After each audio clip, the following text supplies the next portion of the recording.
Hey everybody, John Huber here from Maryland K-12. Let's talk a little bit about the situation in Georgia. Unfortunately, we have another school shooting, and some of the information has started to trickle out as it usually has, and there's always one little thing in there that makes me question some things.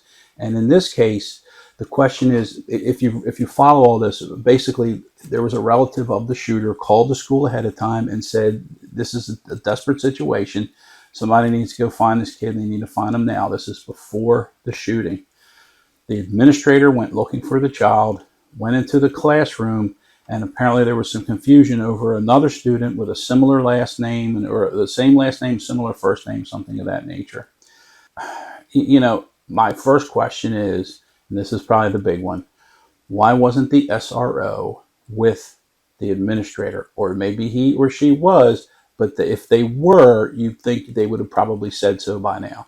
Something tells me the administrator probably went down there on his or her own, which is good. This is a school function, but this is an SRO function too. Hey, we've got a problem here. You need to come with me.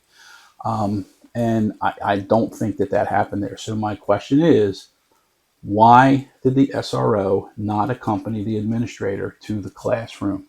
Not saying it would have stopped anything, not saying it would have, but it may have made a difference. And the second question is, why didn't they really know which kid was which? That's a little, say you had a kid who has the same last name or a similar name or something. Schools need to know their kids. They need to know, and if this kid had been investigated for this prior, I know I've been in a situation similar to this, and I know exactly who they're talking about, and I know exactly where that kid is, and I'm sure all of my administrative colleagues feel the same way. So, but there's some issues there. It could have been, it's the first day of school, could have been a new administrator. There's a lot of factors there where they're not exactly sure who this kid is.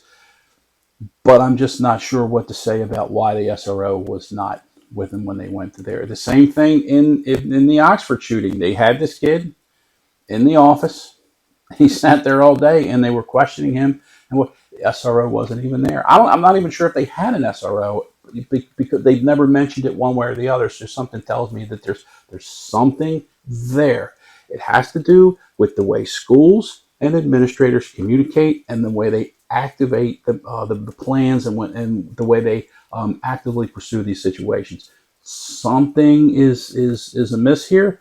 I could be wrong. I don't think I am. Something tells me the administrator was told, or the phone call came in. The administrator said, I'll go get him," and they went down to the classroom, and unfortunately things happened the way they did. So anyway, in many cases, folks, this goes back to the relationship between the school and the SRO and how they function together. So we'll wait and see. Thanks. Have a great day.